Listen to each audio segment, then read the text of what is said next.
Hallelujah. कशा आहात तुम्ही सगळेजण? आमेन आमेन. आशीर्वादित आहो आम्ही सगळेजण परमेश्वराच्या सानिध्यामध्ये. आज या महिन्याचा पहिला रविवार आहे आणि महिन्याच्या पहिल्या रविवारी आम्ही सगळेजण एकत्रित जमलेले आहोत आणि यावेळेस आपण वचनाकडे जाणार आहोत. आपण वचन काढूया. योहानाचं पुस्तक, योहान कृष्णवर्तमान याचा 6वा अध्याय, योहान याचा 6वा अध्याय आणि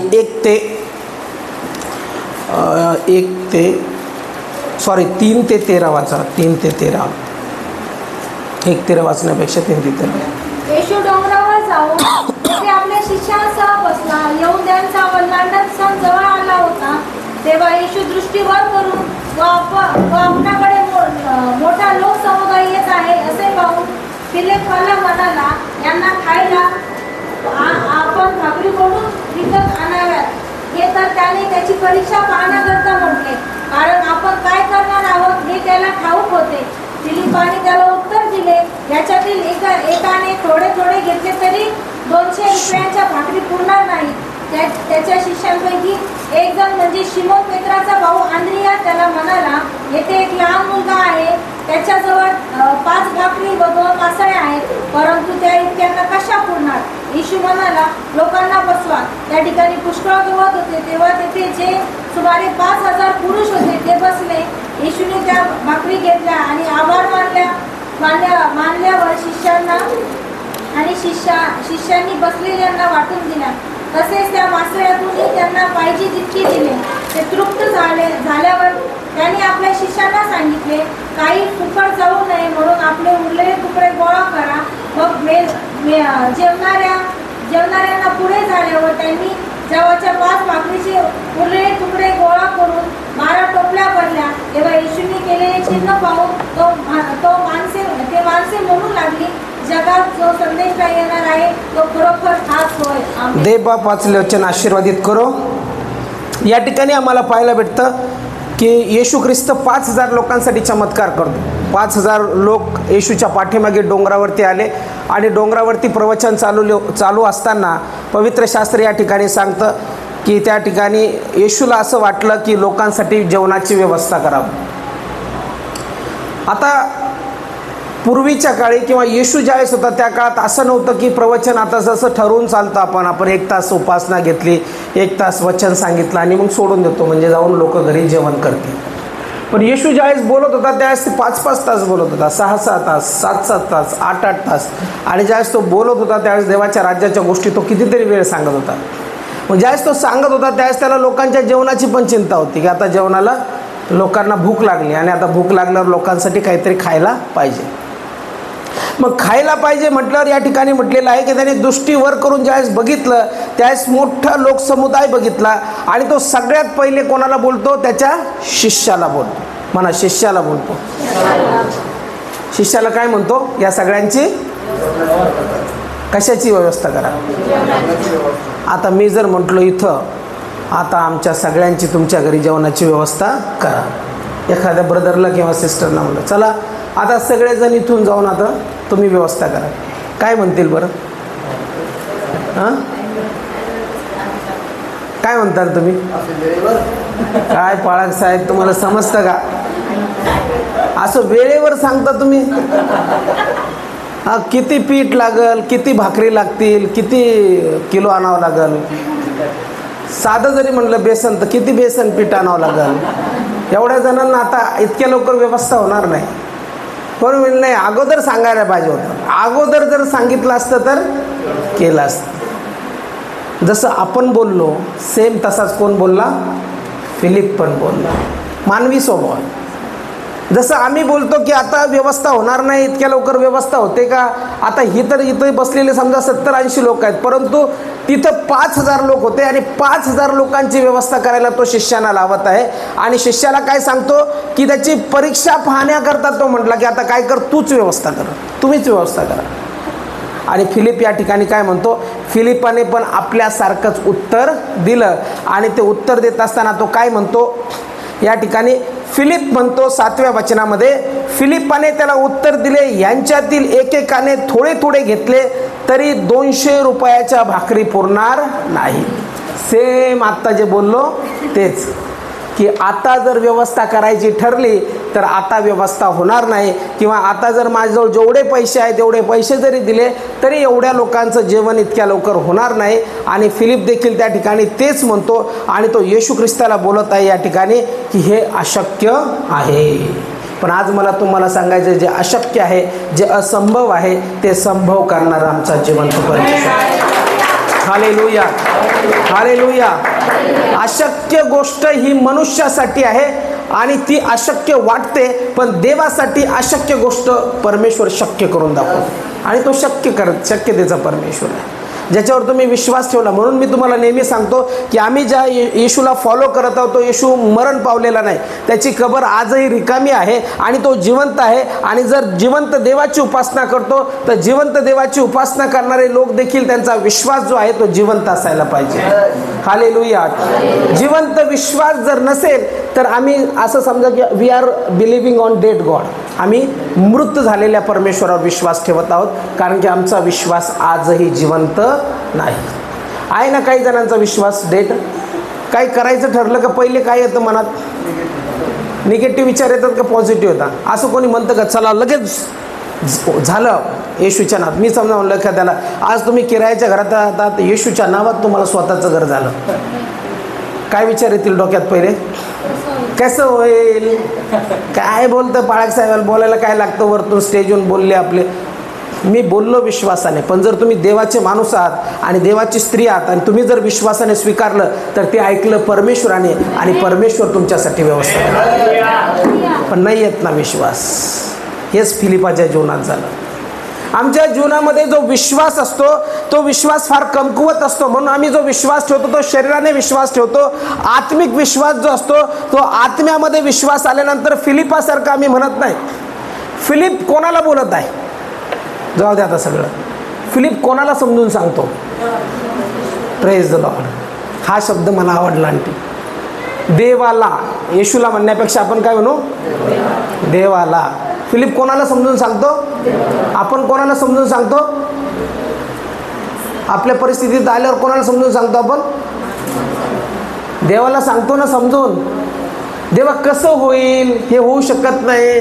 देवा मी तर फार साधारण आहे. देवा मला 4,000ची नोकरी आहे आणि 40,000चं काम मला करायचं आहे. हे होणार नाही देवा, हे असं होऊ शकत नाही. कारण की आपण काय लावतो? आपलं लॉजिक, ज्याला म्हणतो आपला मेंदू आपण वापरतो. पण परमेश्वराच्या राज्यामध्ये मेंदू चालत नाही, परमेश्वराच्या राज्यामध्ये विश्वास चालतो, बुद्धी चालत नाही. म्हणून इथं बुद्धीचं काम नाही, इथं काम आहे विश्वासाचं. फिलिप कोणाला समजून सांगतो?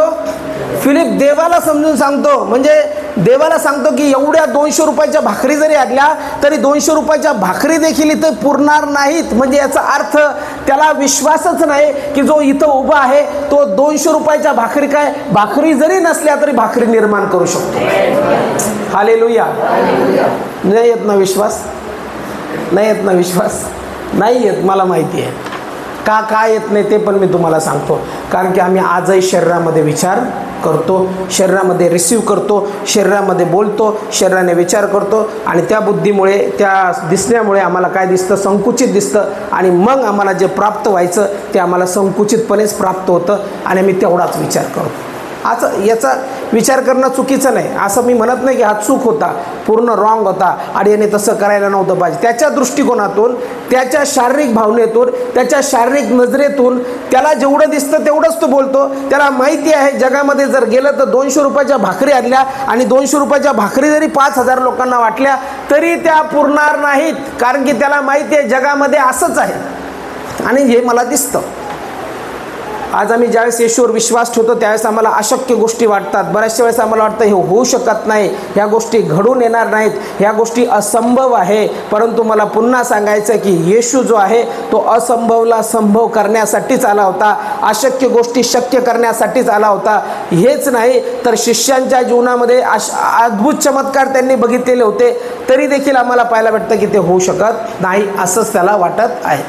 5,000 लोक आणि 2 मासळ्या हे पुढं आहे. काय म्हणतात त्याला 5 भाकरी आणि 2 मासळ्या म्हटलेलं आहे, ते पुढं आहे. पण त्याच्या अगोदर तो शिष्यांना प्रश्न विचारतो आणि तो प्रश्न विचारल्यानंतर शिष्य देखील आश्चर्यात पडतात. आज मला या ठिकाणी हे सांगायचं आहे, तुमच्या घरावरती कर्ज आहे, तुम्ही कर्जात आहात, तुम्ही त्रासात आहात, तुम्ही आजारात आहात आणि या आजारामध्ये, या त्रासामध्ये, कर्जामध्ये तुम्ही देवाला बोलत आहात, देवा माझी प्रार्थना ऐक, पण देवाला समजून सांगत आहात की हे अशक्य आहे, हे होऊ शकत नाही. बघ देवा किती मोठं डोंगर आहे, बघ देवा मला वाटत नाही डोंगर ढळेल, आणि असं वाटतं की अशक्य आहे, हे माझ्या दृष्टीतून अशक्य आहे, पण परमेश्वराच्या दृष्टीतून ते अशक्य नाही. Hallelujah, hallelujah. म्हणा, जे माझ्या दृष्टीला अशक्य आहे ते परमेश्वराच्या दृष्टीने शक्य आहे. अशक्य गोष्टी शक्य होतील, असंभव संभव होईल. हालेलुया. येतोय का विश्वास? थोडाफार येतोय? मोरीच्या दाण्या एवढा का नाही येत आणखी? आपली प्रॉब्लेम काय माहिती आहे का? आपली मराठी लोकांचे प्रॉब्लेम. साऊथमध्ये फार मोठे लोक विश्वासात आहेत, फार मोठे लोक परावर्तित होतात, फार मोठे लोक रिसीव्ह करतात ब्लेसिंग आणि ते मल्टिप्लाय होतात, म्हणजे बहुगुणित होतात. आणि मी ते बघितलं डोळ्याने, मी तिथं राहिलेलो आहे. मराठी लोकांची प्रॉब्लेम काय माहिती आहे का? मराठी लोक फार संकुचित विचार करतात. थोडा थोडा थोडा थोडा थोडं, बस एवढं, असंच असंच होईल, याच्यातच होईल, असं जर केलं तर परेशानी होईल, तसं होईल, त्रास होईल, हे होईल. ते काय म्हणतात त्याला, आउट ऑफ बॉक्स विचारच करत नाही. आपण काय करतो? बॉक्समध्येच विचार करतो, बॉक्सच्या बाहेरचा विचारच करत नाही. म्हणजे आपली मर्यादा आपण ओलांडत नाही. ते आपल्याकडं डायलॉग आहे ना, हातपाय पाहून, सॉरी पांघरून पाहून. आपल्या लहानपणापासून शिकवलं, पांघरून पाहून पाय पसरायचे. आपल्या बसची बात नाही, आपल्या बापदादाने काही केलं नाही आणि त्याच्यामुळं आम्ही पण काही करू शकणार नाही. आम्ही दरिद्री होतो आणि दरिद्रीच राहणार. आमच्या पिढ्या अशाच आल्या आणि अशाच जाणार, पण आम्ही काही सुधारणार नाही. बरोबर ना? का चूक? ज्याने कोणी या बॉक्सच्या बाहेर विचार केला तो प्रगत झालेला आहे, मी बघितलं. ज्याने विश्वास ठेवला तो प्रगत झालेला आहे. जो विश्वासच ठेवत नाही तो तसाच राहिलेला आहे. मी स्वतः माझ्या डोळ्याने बघितलं. मी माझा अनुभव घेतो, तर दुसऱ्याचं कशाला सांगू. माझ्याबरोबर कितीतरी विद्यार्थी ग्रॅज्युएट झाले, पण आज त्यांनी विश्वास ठेवला नाही परमेश्वराच्या सेवेवरती, त्यांनी विश्वास ठेवला पैशावरती. कारण सेवेमध्ये काहीच भेटत नाही आणि त्याच्यामुळं ते कामाला लागले, कॉल सेंटरवर लागले, मोठमोठ्या ठिकाणी जॉबला लागले. आज त्यांच्याजवळ पैसा आहे, परंतु त्यांच्याजवळ सेवा नाही आणि शांती नाही. आता ते म्हणतात की पैसा आहे आमच्याजवळ, पण जी सेवा पाहिजे, जी शांती पाहिजे, जे पाचारण होतं ते आमच्याजवळ नाही. आज आम्हाला बरं वाटत नाही, आज आम्हाला आतमध्ये फील गुड होत नाही, आज आमच्या अंतःकरणामध्ये आम्हाला सॅटिस्फॅक्शन वाटत नाही, संतुष्टी वाटत नाही. आज मला 100% मी म्हणतो की मला संतुष्टी वाटते, कारण की मी परमेश्वराच्या सेवेमध्ये आहे, टिकलो मी आणि करील शेवटपर्यंत, कारण की परमेश्वराची सेवा ती आहे, पाचारण आहे. या ठिकाणी फिलिपाला ज्यावेळेस प्रश्न विचारतो त्यावेळेस फिलिप म्हणतो एकेकाने थोडे थोडे घेतले तरी 200 रुपयाच्या भाकरी पुरणार नाही. म्हणजे फिलिपाला तो विचार आहे की हे कसं काय होणार, हे अशक्य आहे. परंतु तो कोणाशी बोलत आहे हे त्याला माहिती नाही. आम्ही बऱ्याचशा वेळेस आम्ही कोणाशी बोलतो हे आम्हाला माहिती नाही. आम्ही देवाला सांगतो आणि देवाला सांगतो हे होणार नाही, हे अशक्य आहे, देवा असं काही होऊ शकत नाही. आणि मग आमच्या सराउंडिंग जे पीपल असतात, मग जे आमच्या आसपासचे जे लोक असतात ते लोक पण आपण असे ठेवतो. कसे ठेवतो? लोक कसे ठेवतो आपण आसपासचे? आपले आसपास बोलणारे, अरे कशाला, नका करू ना, काय गरज आहे, होऊ शकत नाही, होणारच नाही, कधी केलं आहे का तुम्ही, काय होत नाही, कशाला करायचं, काय करायचं. मला इतका वैताग येतो कोणी, जर मी असा पॉझिटिव्ह व्यक्ती आहे की मला जर काही करायचं आणि जर कोणी नाही म्हणत असलं, मी त्याला पहिले त्याला काढा बाजूला. का बरं मी म्हणत असेल? कारण की तो काय करतो, त्याची फ्रिक्वेन्सी सोडतो. मोबाईल कसं चालतो? फ्रिक्वेन्सीवर चालतो ना. असंच नाही, ते त्याला वायर आहे का, पण फ्रिक्वेन्सी सोडतो ना, तो चालते ना. तसं एखादा माणूस जर त्याच्यात निगेटिव्ह एनर्जी असली, तो काय करतो, त्याची निगेटिव्ह एनर्जी बाहेर काढतो आणि मग ती निगेटिव्ह एनर्जी हळूहळू कोणाकडे पसरते, त्याच्याजवळ जो त्याच्यासारखाच असला त्याच्यात जाते, मग त्याच्यानंतर दुसऱ्यात जाते, तिसऱ्यात जाते, चौथ्यात जाते. आणि एक पॉझिटिव्ह माणूस असला तर त्याच्या बाजूला सराउंडिंग कोण होतं, मग सगळेजण ऑल निगेटिव्ह. मग हा पण काय म्हणतो, सोडलेली यांनी सगळ्यांनी त्यांची फ्रिक्वेन्सी, सगळे जर निगेटिव्ह असले तर हा काय म्हणतो, बरोबर आहे राव तुमचं चौघांचं. तुम्ही एकदम बरोबर बोलता. आपले बाप दादे कधी सुधारले नाही, आपण कधी सुधारणार नाही, आपण असेच जगणार, असेच मरणार. कारण की हे चौघं जे बोलतात ते एकदम बरोबर आहे. म्हणजे या ठिकाणी तो बोलत आहे, तो देवाला बोलत आहे, तो येशूला बोलत आहे. आणि येशूवरती देवाचा आत्मा आहे, स्वतः येशू देवाचा पुत्र आहे. आणि तो त्याला समजून सांगत आहे. पण त्याला हे माहिती नाही की येशूला बोलत असताना तो हा विश्वास ठेवत नाही की येशूने मेलेले लोक उठवले, येशूने अनेक चिन्ह चमत्कार केले. जो येशू आमच्या बरोबर आहे तो महान गोष्टी करणार आहे, म्हणून हा येशू करू शकतो. तो असं बोलत नाही की येशू जाय, जे असेल ते मी आणतो तुझ्याकडे देतो आणि तू कर, आता तुला काय करायचं. पण ते पण करायला तो तयार नाही. तो म्हणतो 200 रुपयाच्या भाकरी जरी आणल्या तर त्या इथल्या लोकांना कशा पुरणार, त्या पुरू शकत नाही, हे अशक्य आहे असं वाटतं. म्हणून मला सांगायचं आहे या ठिकाणी, जे तुम्ही बसलेले आहात, जर तुमच्यात निगेटिव्ह विचार भरपूर कुटू भरलेले असतील, दाबू भरलेले असतील, आणि तुम्ही ज्या पण वेळेस बोलत असाल त्यावेळेस अशक्य तुम्हाला वाटत असेल, होऊ शकत नाही असं वाटत असेल, तर मला तुम्हाला सांगायचं की ज्याच्या हातामध्ये तुम्ही देत आहात किंवा ज्याच्याकडे तुम्ही देणार आहात तो परमेश्वर चमत्कार करण्यासाठी शक्तिशाली परमेश्वर आहे. हालेलुया. काही लोकांना असं वाटतं ना, ह्या व्यक्तीनं काम केलं तरच काम होईल. XYZ समजा माझे मिसेसने काम केलं तरच काम होईल, दुसऱ्याकडून होणार नाही. हे खरं आहे का देवाच्या दृष्टीतून? किती जणांना वाटतं हो एकाच माणसाकडून काम होईल, जर त्याने केलं तरच काम होतं, नाही तर देवाचं काम होत नाही. असं आहे का? तसं नसतं. देवाचं काम देवाला ज्यावेळेस करायचं त्यावेळेस तो कोणत्याही मार्गाने करतो. मग ज्यावेळेस आम्ही निगेटिव्ह होतो त्यावेळेस असा विचार नका करू की निगेटिव्ह झाल्यानंतर आता हे काम पूर्णपणे कोलॅप्स होईल, पडून जाईल आणि आता इथं बघा मजा येणार आहे, इथं सगळं काय संपणार आहे. पण पवित्र शास्त्र या ठिकाणी सांगतं की जे देवाचं काम आहे ते देवापासून होत असतं आणि देवापासून होणारं काम कोणतं मनुष्य अडखळू शकत नाही. म्हणून मी देवाच्या राज्याला अडखळण नाही, मी देवाच्या राज्याला अडखळण नाही, मी देवाचं काम थांबवू शकत नाही. मी जर नसलो तर देवाचं काम होणार नाही हा विचार माझ्या डोक्यात येऊ शकत नाही, कारण की ते काम परमेश्वराचं आहे. परमेश्वर आम्हाला पुरवठा करणारा परमेश्वर आहे. मग कधीच तसा विचार करायचा नाही. मी देवाच्या राज्याला अडखळण बनू शकत नाही, किंवा मी जर केलं तरच होईल, नाही केलं तर होणार नाही, आणि हे कसं पुरणार, कसं होणार हे मला माहिती नाही. आता बघा काय खरं नाही. देवा बघ ना, इथं आहेत 5000 लोक, पण इथं 200 रुपयाच्या भाकरी पुरणार नाही, आणि मी कशाला जाऊ, कशाला आणू, असं तो बोलत आहे. पण तेवढ्यात काय म्हटलेलं आहे, त्याचा भाऊ शिष्यापैकी एक जण म्हणजे शिमोन पेत्राचा भाऊ आंद्रिया त्याला म्हणाला, येथे एक लहान मुलगा आहे, त्याच्याजवळ जवाच्या 5 भाकरी व 2 मासळ्या आहेत. आत्तापर्यंत चर्चा काय चालली होती? आत्तापर्यंत चर्चा काय चालली होती? जेवण कसं आणायचं. आत्तापर्यंत काय म्हणत होते? 200 रुपयाच्या भाकरी पण पुरणार. आता हे आता 200च्या नसतील, पण आता हे तर 200 रुपयाचं नाही, पण हे तर किती आहे, खूप छोटं आहे, खूपच छोटं आहे. फिलिप म्हणतो 200 रुपयाच्या भाकरी पण पुरणार नाहीत. पण ज्यावेळेस तो शिष्यांकडे येतो त्यावेळेस आंद्रिया तिथे येतो, आणि आंद्रिया एक लहान मुलगा त्या ठिकाणी आहे म्हणतो, आणि त्याच्याजवळ जवाच्या 5 भाकरी आणि 2 मासळ्या आहेत. मी पहिले सांगितलं की येशू त्यांची परीक्षा पाहत होता. बऱ्याचशा वेळेस येशू आमचा विश्वास पाहतो, येशू आमच्या जीवनामध्ये आम्ही कशा प्रकारे रिॲक्ट करतो ते पाहतो. येशू बघतो की आम्ही कशा प्रकारे देवावरती विश्वास ठेवतो, आणि जसा विश्वास आम्ही ठेवतो त्या विश्वासाप्रमाणे आम्हाला प्राप्त होतं. म्हणून येशू देखील बघत आहे की हे लोक आता काय करत आहेत. स्पष्ट वचन लिहिलेले बघा.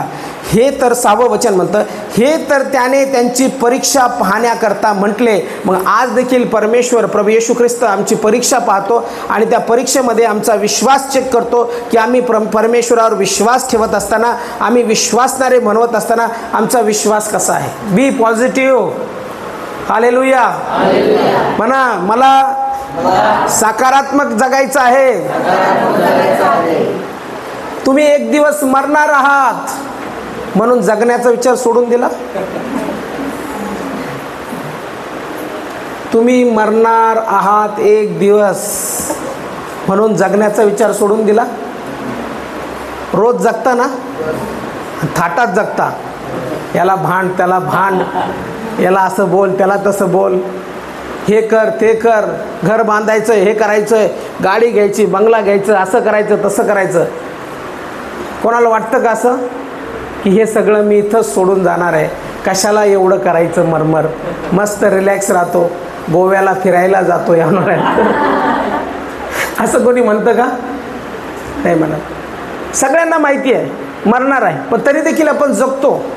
मग जगत असताना आपण तो मरणाचा विचार करत नाही की हे मरण निश्चित आहे. मग मरण निश्चित असताना आत्ताच मी बेडवरती पडतो आणि मी मरणाची वाट बघतो, मी एक ना एक दिवस तर मरणारच आहे, मग कशासाठी हे करायचं, मी बेडवर पडतो आणि मरणाची वाट बघतो, मरण तर मला येणारच आहे, असं कोणी म्हणत नाही.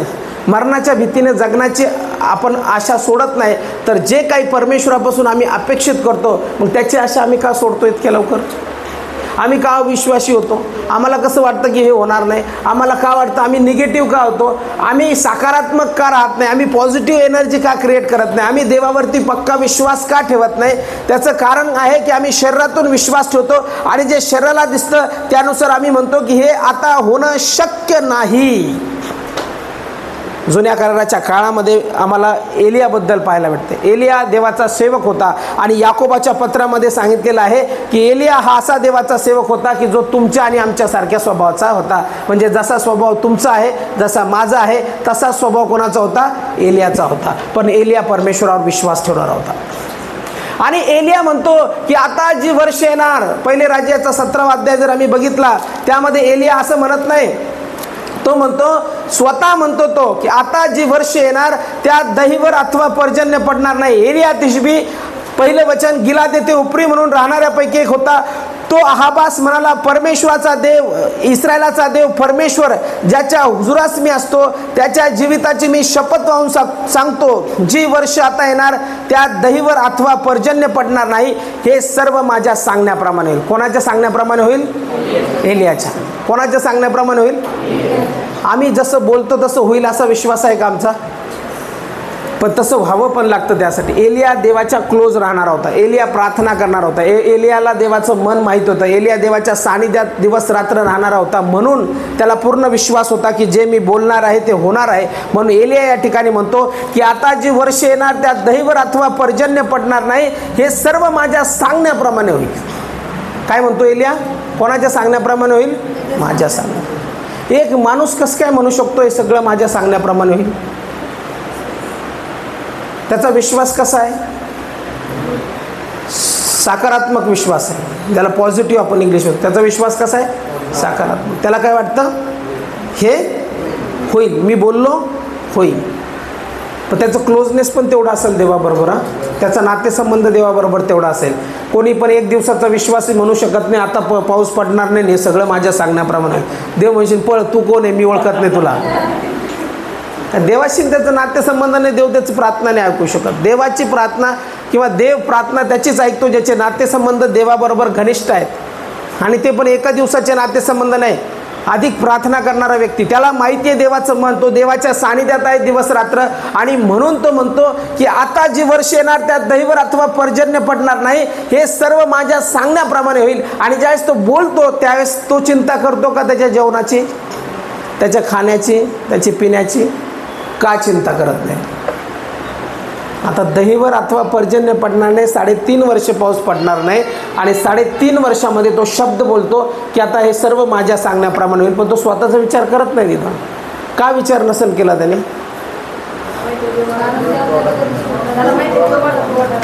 का त्याला पूर्ण खात्री आहे दुष्काळात देखील देव मला पुरवणार. पण आपल्याला काय असते? खात्री. आपला पहिला प्रश्न असता, देवा मी संदेश देतो आता पाऊस पडणार नाही, पण पहिले माझ्या पोटापाण्याचं काय?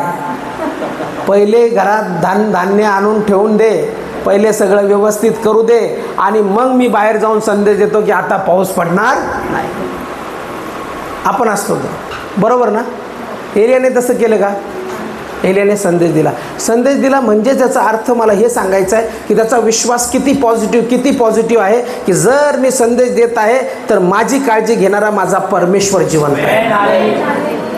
आम्ही का विचार करत नाही तसा? आमची काळजी घेणारा आमचा परमेश्वर आहे, आमचा पुरवठा करणारा आमचा परमेश्वर आहे. जे विश्वासणारे आहेत त्या विश्वासणाऱ्यासाठी परमेश्वराचं वचन हेच आहे की आम्ही आमच्या जिवंत देवावरती अवलंबून राहावं.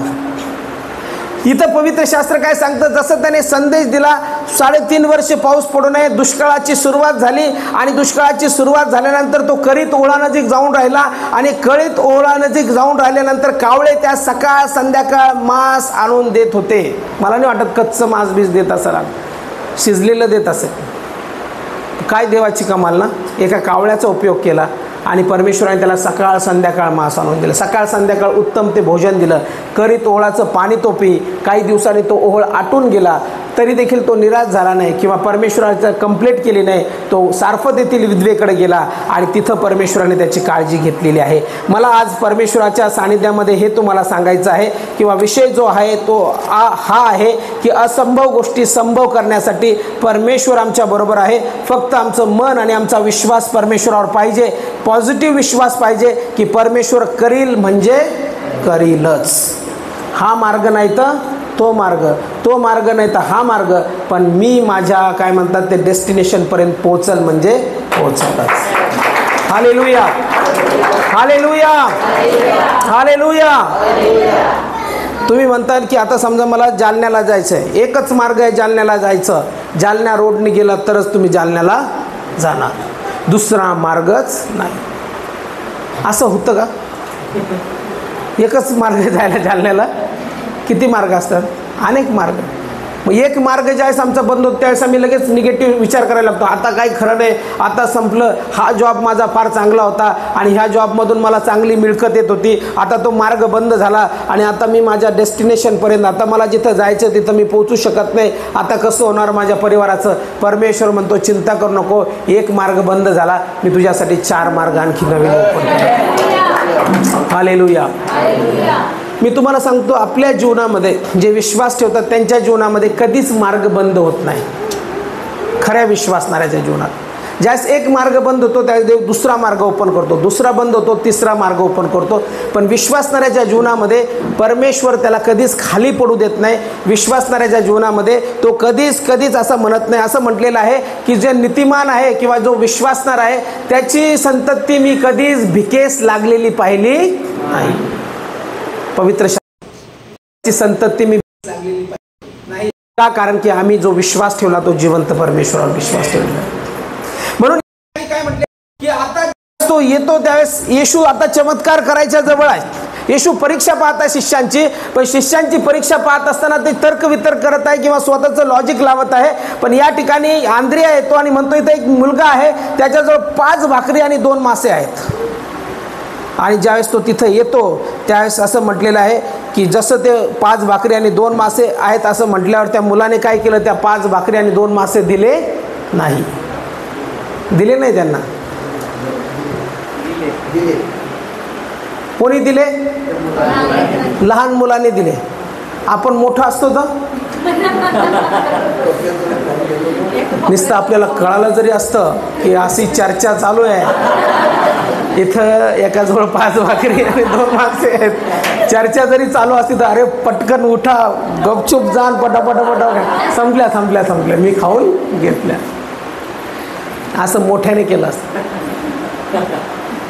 मोठ्याने केलं असतं, असं 100% केलं असतं. माझं पोट भरलं, दुसऱ्याचं काय करायचं मला? उपाशी करायला. आपण करतो ना कधीतरी. फोन आला एखाद्या पाहुण्याचा, आम्ही तुमच्या घरी, अरे अचानक फोन आला, आम्ही तुमच्या घरी येत आहोत आणि तेवढंच तुम्ही मस्त मटण आणलेलं आहे आणि सगळा परिवार तुमचा जेवायला बसलेला, अरे जेवा पटापटा. ते येत आहेत, आपण जेवण उरकून लगेच ठेवून येतो. असं कोणी म्हणतं का? नाही पाहुणे येत आहेत, याच्यातलं अर्ध तुम्ही चांगलं व्यवस्थित ठेवा आणि गरम गरम चपात्या करा, म्हणजे आल्यानंतर त्यांच्यासोबत आपण जेवू. फार कमी असतील असे. मग सगळे काय म्हणतील, अरे पटपट जेवा. काय आले पण तर कोणत्या वेळेत आले? जेवणाचेच, यांना दुसरा वेळ नव्हता का? लहान मुलगा आहे, परंतु त्याचं मन किंवा जे त्याची इच्छा आहे ती देण्याची आहे, घेण्याची नाही. त्याने काय केलं, लहान मुलगाने लगेच द्यायला, पटकन द्यायला लगेच त्याने मन केलं की लगेच दिलं पाहिजे. त्याने विचार न करता दिला. मला चांगलं आठवतं, मी सदनेशा बायबल कॉलेज बँगलोर या ठिकाणी शिकायला होतो. आणि बँगलोर या ठिकाणी शिकायला असताना एक मुलगा असा होता आमच्या म्हणजे त्या डॉममध्ये, जो आमचं हॉस्टेल असतं त्या हॉस्टेलमध्ये आम्ही विद्यार्थी राहायचो. एका साईडला सगळे मुलं राहायचे आणि तिथं जेवण झाल्यानंतर आता भूक तर लागायची, कारण 3 टाईम कॅन्टीनमध्ये जेवण भेटायचं, पण त्याच्यानंतर पण भूक लागायची. म्हणून एक स्टोअर होतं आमच्या कॉलेजमध्येच आणि त्या स्टोअरमध्ये बिस्किट, त्याच्यानंतर मॅगी, असे वेगवेगळे खायच्या चिप्स असं भेटायचं. आणि मग संध्याकाळी ते स्टोअर खुलायचं. संध्याकाळी स्टोअर खुलल्यानंतर एक असा विद्यार्थी होता तिथं की तो घेत नव्हता विकत, पण जसं स्टोअरमध्ये कोणी गेलं आणि बाहेर आलं का कुठं लपायचं काय माहिती, बाहेर आल्याबरोबर लगेच यायचं आणि लगेच समोर उभा राहून नाच करायचा. असं केलं की समजून जायचं, तो यायचा समोरून असं करायचा हात फक्त, असं केलं की समजून जायचं याला काहीतरी द्यायचं. मग एक चिप्सचं पॅकेट किंवा काहीतरी बिस्किटं द्यावं लागायची त्याला. दुसरं, आम्ही मॅगी बनवली रूममध्ये. मॅगी बनवायला म्हणजे हीटर आम्हाला भेटत नव्हतं, कॉलेजमध्ये अलाउड नव्हतं की मॅगी बनवायची, पण हीटर आम्ही आणलेले होते. ते हीटर लावून मुलं काय करायचे, त्या पातेल्यामध्ये मॅगी बनवायचे. हा गडी कुठंही असो, त्याला कसं कळायचं काय माहिती या रूममध्ये मॅगी तयार होते म्हणून. तो दरवाजा वाजवणारच, हे roommate please open the door, are you cooking something, no no no I am smelling something, काहीतरी वास येतोय मला, मॅगीचा वास येतोय. बरं बाबा घे आता थोडीफार, त्याला द्यावीच लागायची. त्याची सवय होती काहीतरी घेऊनच जायचं आणि काहीतरी खाऊनच जायचं, पण तो खाताना कधी आम्हाला सापडला नाही, एकदम चोरून लपून गपचूप. या मुलाला जे संस्कार आहेत ते संस्कार तुम्हाला वाटतात किंवा या मुलाला जे देण्याचं शिकवलेलं आहे, हा मुलगा स्वतः याने दिला असेल की याच्या आईवडिलांनी शिकवलं असेल त्याला, त्याचे आईवडील देणारे असतील. मी आज सकाळी विचार तोच करत होतो, या मुलाबद्दल बऱ्याचशा वेळेस आपण सांगतो पण हे विचार करत नाही आपण की हा मुलगा असा का झाला, हा मुलगा देणारा का बनला. कारण की त्याचे आईवडील जे असतील ते देणारे असतील. कसे असतील, देणारे असतील. लहानपणी मला चांगलं आठवतं, ज्यावेळेस एखाद्या वेळेस प्रार्थना व्हायची त्यावेळेस काही लोक काय करायचे माहिती आहे का, दानार्पण टाकत असताना अशी नोट द्यायची 50ची आणि म्हणायचे याच्यातले ना 5 रुपये काढून घे आणि 55 रुपये वापस दे. सॉरी 45 रुपये, गणितात मी कच्चा आहे, 45 रुपये वापस. म्हणजे 50 रुपये द्यायचे दानार्पणात आणि काय म्हणायचे त्या ऑफरिंग घेणाऱ्याला, त्याच्यातले 45 रुपये वापस दे आणि 5 रुपये राहू दे. दानातून कोणी घेतं का वापस. पण लहानपणी मला आठवतं असं कसे लोक होते त्या वेळेस ना, म्हणजे 50 रुपये टाकायचे पण त्याच्यातले वापस घ्यायचे. मग त्याच्यापेक्षा न दिलेले बरे ना दानामध्ये. मानसिकता ज्यावेळेस असते आमची देण्याची, त्यावेळेस आमचं मन कसं असायला पाहिजे, द्यायचं तर उदारपणे द्यायचं आणि नाही द्यायचं तर नाही द्यायचं, काय नाही आपल्याजवळ ठेवायचं आणि खर्च करायचं. म्हणजे बऱ्याचशा वेळेस आम्ही बघितलं की जसं आपण शिकवतो तसं आपली मुलं घडतात. मग जसं शिकवलं तसंच घडणार. पहिले पूर्वीच्या काळात बघा तुम्ही ऑफरिंग बॉक्समध्ये किंवा जे भांडं असायचं त्याच्यामध्ये आवाज बघा कसे यायचे, खळ खळ खड खड खड आवाज यायचे. आपल्या इथं पण यायचे, पहिले यायचे ना, ते आवाज आले की समजून घ्यायचं काय टाकत आहेत. आणि आशीर्वाद कशी पाहिजे आपल्याला, मोठी. देवा मला भरभरून आशीर्वादित कर, देवा मी चिल्लर देतो पण मला करोडपती बनव. असं होत नाही ना. कसं ह्या मुलाने दिल्यामुळे त्याला वापस आलं. जो देतो, एक नियम आहे असं म्हणतात, पण परमेश्वराचा महान नियम जो आहे तो असा आहे की द्या आणि घ्या, नुसतं घ्याच नाही. आपण काय अपेक्षा करतो, फक्त घ्यायला पाहिजे. इकडं घ्या तिकडं घ्या, याच्या काळात घ्या, याच्याकडून घ्या त्याच्याकडून घ्या, घ्या घ्या घ्या घ्या घ्या घ्या घ्या. आणि द्यायची वेळ आल्यावर मी कोणाला देत, माझा तर नियम आहे मी कोणाला देत नाही, मी फक्त घेतो. घेणारा कधीच आशीर्वादित होत नाही. आशीर्वादित जो होता तो देणाराच होतो. 100% मी तुम्हाला सांगतो. कोण आशीर्वादित होतो, देणारा आशीर्वादित. या मुलाच्या जीवनामध्ये जरी आम्ही मुलाचं बरंच पुष्कळ वेळेस बघितलं, पण त्याच्या पाठीमागं त्याचे आईवडील जे असतील त्यांनी त्याला शिकवलं असेल की बाळा द्यायचं, आणि दिल्याने काय होतं, कमी पडत नाही, दिल्याने ते वाढतं आणि दिल्याने आम्ही आशीर्वादित होतो. म्हणून ज्यावेळेस तो मुलगा देत आहे त्यावेळेस आम्हाला तो विचार करायचा आहे की त्याच्या घरची शिकवण ती आहे की त्याला द्यायचं शिकवलेलं आहे. म्हणून त्याने काय केलं, सरळ उढळ मनाने, चांगल्या मनाने परमेश्वराच्या जवळ त्याने आपल्या भाकरी ज्या आहेत आणि त्या मासळ्या त्या आणल्या त्याने, आणि तो जसं बोलतोय की अंद्रिया त्याजवळ 5 भाकरी आणि 2 मासे आहेत, त्यावेळेस त्या मुलाने द्यायला तयार झाला. आज आमच्या जीवनामध्ये आम्ही देखील परमेश्वराच्या राज्यामध्ये वाढत असताना जर आम्हाला आशीर्वादित व्हायचं आहे तर आमच्या जीवनामध्ये आम्हाला देता आलं पाहिजे, नाही तर आशीर्वाद भेटत नाही. तुम्हीच ऑब्झर्वेशन करा. 5 वर्ष काहीच द्यायचं नाही, 5 वर्ष कोणाला काहीच द्यायचं नाही, फक्त सेविंग करायचं. तुमचा नियम, जसं माणसाचा नियम, जगामधला नियम, 5 वर्ष फक्त सेविंग करायचं. कोणाला 1 रुपया द्यायचा नाही, मंदिरात 1 रुपया टाकायचं नाही, भांडारात टाकायचं नाही, दशांश द्यायचं नाही, दान द्यायचं नाही. 5 वर्ष भरघोस सेविंग करायची आणि रिझल्ट पाहायचा. काय रिझल्ट येईल? आलेले सगळे पैसे कुठं जातील? लगेच दवाखान्यात. आम्ही लय मेहनतीनं 5 लाख कमवले, पण सगळ्याच्या सगळे आजार आला ना आम्ही काय केले, 5च्या 5 लाख दवाखान्यात लावले आणि वरून शिल्लक 2 लाख उसने घेतले कर्ज, आणि त्या कर्जाचे पैसे पण आम्ही दवाखान्यात लावले. म्हणजे काय झालं, एवढ्या मेहनतीने कमवलेला पैसा कुठं गेला?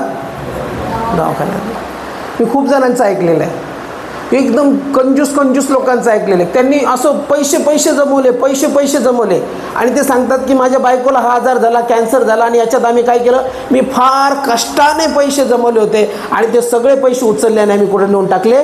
दवाखान्यात नेऊन टाकले. काय भेटलं सेविंग करून? एवढी आनंद गेला, सगळं गेलं आणि पैसे पण गेले. काही लोक ते प्लॅन देतात, मला ते प्लॅन बिलकुल आवडत नाही. ते LIC, ते एजंट प्लॅन देतात ना, सगळे प्लॅन त्यांचे ऐका मरणानंतरचेच असतात, जिवंतपणी नसतातच. तुम्ही मेल्यानंतर तुमच्या घरच्याला इतके लाभ भेटतील. अरे मग मी मेल्यानंतरच, मी जिवंत असताना मला काहीच नाही, म्हणजे एन्जॉयच नाही, काहीच नाही. सेविंग करा इतक्या वर्षासाठी, 10 वर्ष 30. अरे मी ज्यावेळेस 30 वर्षानंतर सेविंग करू 30 वर्षानंतर मी होईल, त्यावेळेस आज माझं वय समजा 42 आहे, 30 वर्षानंतर मी किती वर्षाचं होईल? 72 वर्षाचा. दाताने राहणार तोंडात, डोळ्याने दिसणार नाही व्यवस्थित, सगळं चालता येणार नाही, गुडघे वाकलेले राहतील. काय करू मी त्या पैशाचं? दात बसून घेऊ नवीन? 72व्या वर्षी मला 5 कोटी जरी भेटले तर काय करू त्या 5 कोटीचं? आज मला साधी मारुती 800 जरी भेटली तरी मी तिला चालवल, माझ्या फॅमिलीला बसवल, एन्जॉय करेल, कारण की माझं वय आहे. पण 72व्या वर्षी मला मर्सिडीज जरी भेटली तरी मला एन्जॉय करता येणार नाही. काय माझं लाईफ त्यावेळेस, ते काय म्हणतात ना, मसनात गौऱ्या जाण्याचा थोडी वेळ राहिलेली आहे. 1 पाय कबरेत आणि 1 पाय, आणि त्यावेळेस मी म्हणाल की आता तुम्ही जीवनाचा आनंद घ्या. त्या वयात मी कसा आनंद घेईल जीवनाचा? अशा प्लॅनच्या नादी लागू नका. देवाने दिलंय, मस्त खा प्या, आनंद करा, फॅमिलीबरोबर चांगला एन्जॉय करा. जे देवाने जीवन दिलं ते चांगलं आहे. गेला फुसकून जीव तर राहिलं सगळं इथंच. तुम्ही जाताल वर, खालचे करतील एन्जॉय. तुम्ही लय मेहनतीनं कमवलं ना. तुमचा मुलगा हां माझ्या पप्पानी लय मेहनतीनं एक करू, चलो उडाव. मग तुम्ही अरे वरतून पाहताल, अरे काय झालं आहे, मी खूप कष्ट केले. देवाने आम्हाला दिलेलं आहे, पण देत असताना आम्ही देखील जो विश्वासणार आहे त्याच्या जीवनामध्ये जो आनंद येतो तो परमेश्वरापासून येतो. म्हणून परमेश्वरापासूनचा आनंद जो आहे तो वाटायला शिकलो पाहिजे. आम्ही त्या आनंदामध्ये आनंदित व्हायला शिकलो पाहिजे. या मुलाने ज्यावेळेस दिलं त्यावेळेस त्याच्यानंतर असं नाही झालं की त्याने दिलं आणि सगळं काही संपलं, आता चला बाबा मी तर दिलं आणि आता 5 भाकरी दिल्या, 2 मासे दिले आणि आता काहीच होणार नाही, सगळं काही वाटून दिलं. येशूने बसायला लावलं सगळ्यांना रांगेने, आणि रांगेला बसायला लावल्यावर वाटून दिलं, आणि वाटून दिल्यावर तो मुलगा बघत असेल आता काय होतंय पुढचं, आणि आता सगळं संपतं, माझं झालं, आता काय खरं नाही, 5 भाकरी 2 मासा गेल्या, मी पण उपाशी. पण पवित्र शास्त्र या ठिकाणी काय सांगतं? पवित्र शास्त्र आम्हाला सांगतं की ज्यावेळेस सगळ्यांनी जेवण केलं त्यावेळेस काही फुकट जाऊ नये म्हणून उरलेले तुकडे गोळा करा असं म्हटलं, आणि जेवणाऱ्यांना पुऱ्या झाल्यावर त्या जवाच्या 5 भाकरीचे उरलेले तुकडे गोळा करून 12 टोपल्या भरल्या. हालेलुया. किती भरल्या? जर तुम्ही रिअल खरे विश्वासणारे आहात आणि खराच विश्वास तुमचा देवावरती आहे, आणि जर तुम्ही देवाच्या राज्यात पेरणी करत आहात तर जसे आशीर्वाद या लेकराने घेऊन गेला तेच आशीर्वाद तुम्ही घरी घेऊन जाणार. माझी टोपली व परात कधी रिकामी होणार नाही. माझी टोपली आणि परात कधी रिकामी होणार नाही. तुम्हाला वेळ येणार नाही, ती वेळ येणार नाही. मी तुम्हाला रिअल सांगतो, जर तुमचा खरा देवावर विश्वास आहे तर ती वेळ परमेश्वर तुमच्या जीवनात येऊ देणार नाही. परमेश्वर तुमचा पुरवठा करणार आहे. अशक्य गोष्टी शक्य होतील. म्हणून काही लोक म्हणतात की गॉस्पल शेअर करा. आम्ही गॉस्पल शेअर करतो, प्रभू येशूवर आम्ही विश्वास ठेवतो, पण प्रभू येशूच्या आशीर्वादावर पण विश्वास ठेवतो. म्हणून हा विश्वास आज ठेवा की असंभव आहे माझ्या जीवनामधील काही गोष्टी, असंभव आहे माझ्या जीवनामध्ये काही गोष्टी होणं, असंभव आहे माझ्या फायनान्सबद्दल, असंभव आहे माझ्या लेकरांबद्दल. हे सगळे शब्द असंभव असंभव शब्द मी माझ्या डोक्यातून, माझ्या डिक्शनरीतून खोडून टाकत आहे. आणि आज इथून जात असताना मी फक्त एक शब्द घेऊन जात आहे की जे काही माझ्या जीवनामध्ये आहे ते येशूमध्ये संभव आहे आणि होणार आहे. मार्ग कोणताही असो, पण परमेश्वर ते माझं सक्सेस करणार आहे. परमेश्वर मला ते आशीर्वाद देणार आहे. त्याचा परिणाम पवित्र शास्त्र आम्हाला सांगतं की 12 टोपल्या घरी घेऊन तो गेला. विचार करा, 12 टोपल्या घरी घेऊन गेल्यावर किती आनंद झाला असेल त्या गावात. त्याच्याविषयी अरे तू तर 5 भाकरी आणि 2 मासे घेऊन गेले, तर एवढे काय आणले? 12 टोपल्या उचलेल्या 12 लोक आले असतील. तू तर 5 भाकरी 2 मासे इथं म्हणजे येशूच्या हातात दिला आणि ते मल्टिप्लाय झालं, बहुगुणित झालं. आता काय कर, शेजाऱ्यांना बोलवा, इकडच्यांना बोलवा, तिकडच्यांना बसवा रांगा आणि इथं पण जेवू घाला. ते लोक पण जेवले असते. किती आनंद. जीवनामध्ये आनंदित राहा, जीवनामध्ये बिनधास्त राहा. जर तुम्ही येशूवरती विश्वास ठेवता तर असा विचार करू नका की माझं काय होईल. चिंता करू नका, जास्त डोक्याला हेडेक करू नका की कसं होणार काय होणार. ते देवाचं काम आहे. देवाच्या हाती ते सोपवा, देव बरोबर करेल. आमचं काम आहे बोलणं, आमचं काम आहे विश्वास ठेवणं, आमचं काम आहे ते बघणं आणि आमचं काम आहे परमेश्वराच्या राज्यामध्ये आम्ही जे करतो ते करत राहणं आणि परमेश्वराचं काम आहे आशीर्वाद देत राहणं. म्हणून तो विचार आपल्याला करायचा नाही, पुढचा विचार आपल्याला करायचा नाही. आपल्याला फक्त हा विचार करायचा आहे की मी परमेश्वरामध्ये मी जे काही करतो ते परमेश्वर माझं बहुगुणित करणार आहे आणि निश्चित परमेश्वर मला आशीर्वादित करणार आहे. म्हणून मी प्रार्थना करताना एक शब्द बोललो होतो, तुम्ही ऐकला की नाही काय माहिती, की मी ज्यावेळेस इथं उभा राहत आहे परमेश्वरा, हे पार्शल बोलणं नसू दे, हे माझ्या शरीराचं बोलणं नसू दे, हे माझ्या बुद्धीचं बोलणं नसू दे, हे माझ्या ज्ञानाचं बोलणं नसू दे, पण हे बोलणं पवित्र आत्म्याचं असू दे. मी का म्हणलो ते पण तुम्हाला सांगतो. कारण की देण्याचा उपदेश ज्यावेळेस येतो त्यावेळेस सैतान कार्य करतो आणि सैतान काय करतो, निगेटिव्ह करतो माइंडसेट. कारण की त्याला माहिती आहे हे लोक जर निगेटिव्ह झाले हे देणार नाही आणि यांनी न दिल्यामुळं हे जसे आहेत तसेच राहणार आहेत आणि तो आशीर्वादित होऊ देत नाही. म्हणून देणं आशीर्वादाचं असतं. ते आमच्यासाठी आशीर्वाद घेऊन येतं आणि विपुल आशीर्वाद घेऊन येतं, महान रीतीने आशीर्वाद घेऊन येतं. म्हणून परमेश्वराच्या राज्यामध्ये ज्यावेळेस आम्ही काम करतो त्यावेळेस असंभव गोष्टी संभव आहेत, कारण की परमेश्वर त्या करणार आहे. परमेश्वराला प्रश्न विचारू नका हे कसं होईल, आता काय होणार आहे, हे नेक्स्ट काय, नेक्स्ट काय, नेक्स्ट हेच आहे, नेक्स्ट आशीर्वादच आहे. नेक्स्ट असं म्हणू नका नेक्स्ट आता संकट आहे, नेक्स्ट आता काही खरं दिसत नाही मला, नेक्स्ट आता बुडालो, नेक्स्ट आता संपलं. बुडलो जरी तरी परत उठून उभा राहू. काय म्हणतात ना, अरे हा माणूस 100 वेळेस पडला, याचं काही खरं नाही, याचं अस्तित्व संपलं आता आणि हा आता काही उठणारच नाही. पण त्यांना म्हणा 100 वेळेस जरी पडलो तरी 101 वेळेस माझा परमेश्वर मला उभा करणार. जोपर्यंत माझ्या नाकपुड्यात श्वास आहे तोपर्यंत मी माझ्या देवावरती विश्वास ठेवत राहील. कारण की परमेश्वर, माझा जो परमेश्वर आहे तो असंभव गोष्टी संभव करणारा परमेश्वर. आता जर तुमचं डोकं निगेटिव्ह असेल तर पॉझिटिव्ह करा. ज्या गोष्टी झाल्या नाही त्याच्यासाठी प्रार्थना करा की ह्या गोष्टी माझ्या जीवनात होणार आहेत आणि त्या परमेश्वराने केल्या आहेत. फिलिप्पासारखा प्रश्न विचारू नका, म्हणू नका की कशा पुरणार. जे काय आहे ते पुरणार आहे आणि परमेश्वर निश्चित पुरवणार आहे. म्हणून यावेळेस आपण सर्वजण आपल्या पायावरती उभं राहू.